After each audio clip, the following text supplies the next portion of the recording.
Well, Rob, lovely to see you. It really has now become the countdown to Tokyo. Generally, I just want to check how you're feeling. Yeah, no, I'm feeling good. Looking forward to getting out there and yeah, really getting exciting now. Now about a week before, and it's been really good to watch the Olympics. So that gets you buzzing as well. So yeah, I see you've got the kit on. Obviously, you've had the team swag, shall we say, looking very smart. That's when it becomes real, doesn't it? yeah, for sure. It's always nice having the kit and putting the badge on for your country in it again, and yeah, it's always a good feeling. Now, before we talk about preparation and obviously getting on that plane to Tokyo, I just want to talk about where it all started because you were an exceptionally good rugby player. And of course, after your accident, I guess in rehab, that's when the doors open, shall we say, the opportunities for para table tennis. So talk us through that time in your life. Yeah, definitely. Well, as you know, I had my injury and I was in rehab hospital, and a few of the guys that were in the GB squad and related with Disability Sport Wales, Jim Monkley at the time, um, came in and got me to play table tennis, and it took me a few times before I agreed to go and do it. I told him it was a bit of a girls' game to start with, but yeah, my nan eventually dragged me in, if I'm honest, and pushed me in there and left me to it, and that was it. Then I was hooked. As with everything, if I get and then in my head, I've got to do it 100%, and that's where it went from there. We strapped the table tennis bat on my hand that night with some tape that they could find in the hospital. Gave it a go. Yeah, Jim Monkley saw ahead, got me going, and that was it. And then, yeah, obviously it's taken off from there. They invited me down to practice with the Welsh squad. So I was with Jim Monkley, Paul Davies, and Neil Robinson, and it's gone on from there. Now playing for GB. Obviously, sport has been very important to you, and I think you've alluded to a really important point there because you have this dogged determination and this fighting spirit. You never ever do anything by half measures, and I'm sure that's the way you approach your rugby career and now your career in table tennis, and it's all or nothing for you, isn't it? Yeah, definitely. Before, when rugby was my aim, it was always, you wanted to be as good as you could be. All my friends, my best mate now is coach of Brecon, so he's still into it. So yeah, just yeah, sports always been massive. My family's into it, and they've really got me through it. Well, I started playing rugby when I was 4, and then I never dreamt to go into the Olympics or Paralympics as I have ended up. But yeah, it's not a bad way. Well, you've done remarkably well. You made your debut in terms of the Paralympics at London 2012. Just talk us through that whole experience, not only, competing on the international stage, and it's what every Paralympian, every youngster aspires to do, but also a home games. What was that like?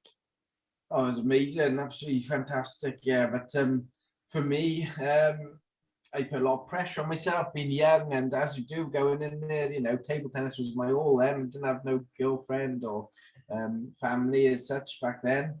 And then yeah, so I put everything into my table tennis. I probably put a bit too much weight on myself, too many expectations being at home games. I only started playing internationally in 2007 and had my injury in 2005.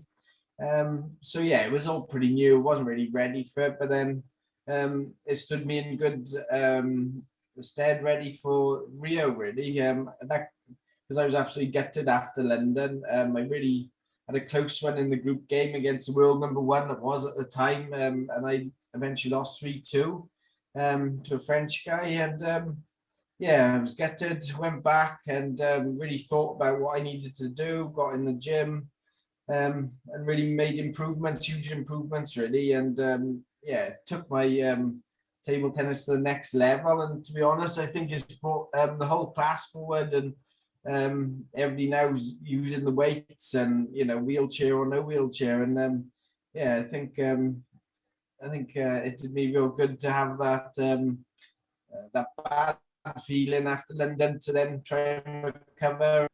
Rio was totally different. Yeah, it just goes to show your power of strength, that the lessons that you learnt from London and getting that invaluable experience of competing under that kind of pressure, the spotlight's all of you, because after London, you just went from strength to strength.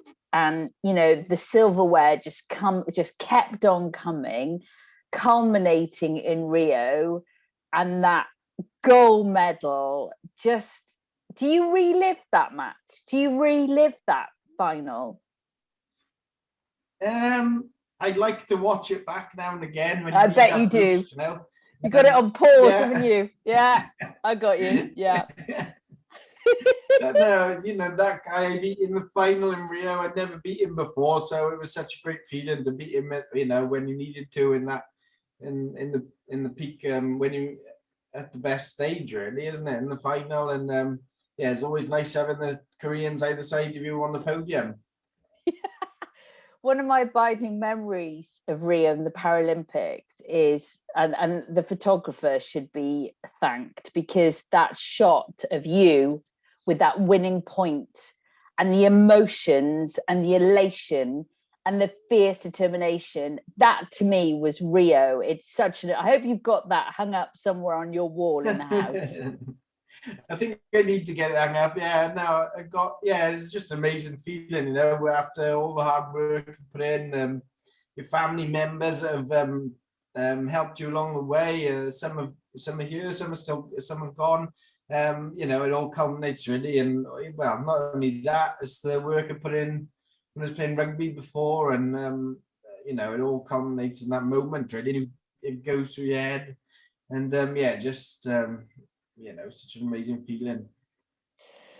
Well, here we are. It's now the turn of Tokyo, but of course, Tokyo was postponed for a year. And I know, and I saw you some months back, and I feel like I'm repeating myself in all these kind of Tokyo previews about the impact that COVID has had on all of us with our own personal challenges. And being an elite athlete, it's all about timing, isn't it, Rob? It's getting it right at that moment. So how have you coped with shielding, with the postponement of Tokyo?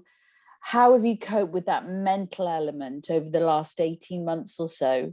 I'm not going to lie, I really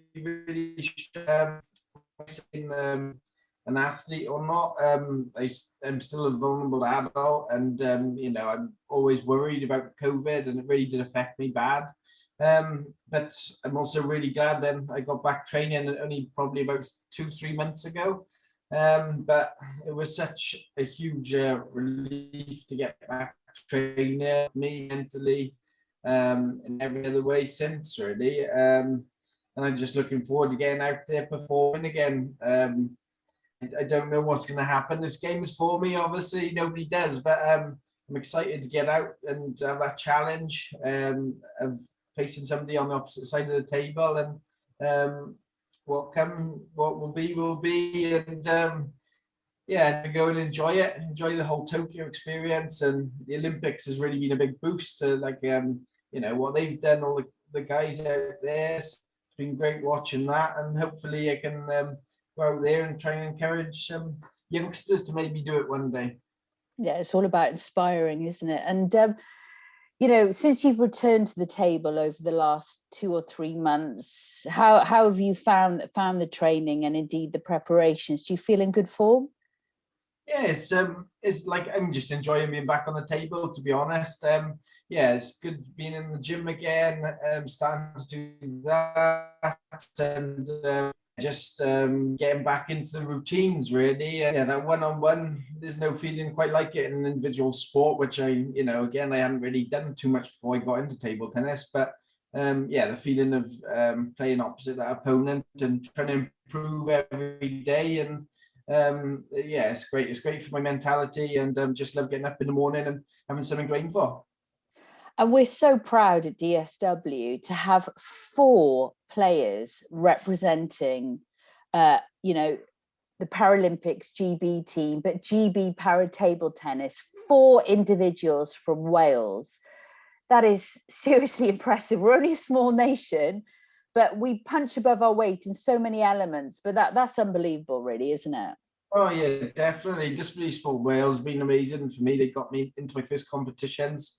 But the guys they brought through, Tom has come through Disability Sport Wales. I know that, and I'm not sure, probably Josh and Paul, but yeah, they got me into table tennis, funded me my first tournaments, and they've been amazing for me. And yeah, I think Tom and Paul are in their best shape they've ever been, and yeah, I think they've got really good chances. Josh, he's a young kid coming through, and he's pretty amazing and brilliant athlete as well. So yeah, I think we got great chances, the Welsh boys as well. Yeah, most definitely. And I know you say, I'm going to go to Tokyo, enjoy the experience, Japan, a wonderful country, and you're going to enjoy it. But I know how fiercely determined you are. And, you are going in defending your crown. So how much is that kind of mental element going on in your head at the moment? It's not really happening for me in that way because I've just put it to the back of my mind really. Yeah, it's a new competition. That's how I always go in every competition. It's a new competition, and I'm not letting any pressure go on me. And I know I can play, so I'm just gonna do what I can on that day and do as best I can.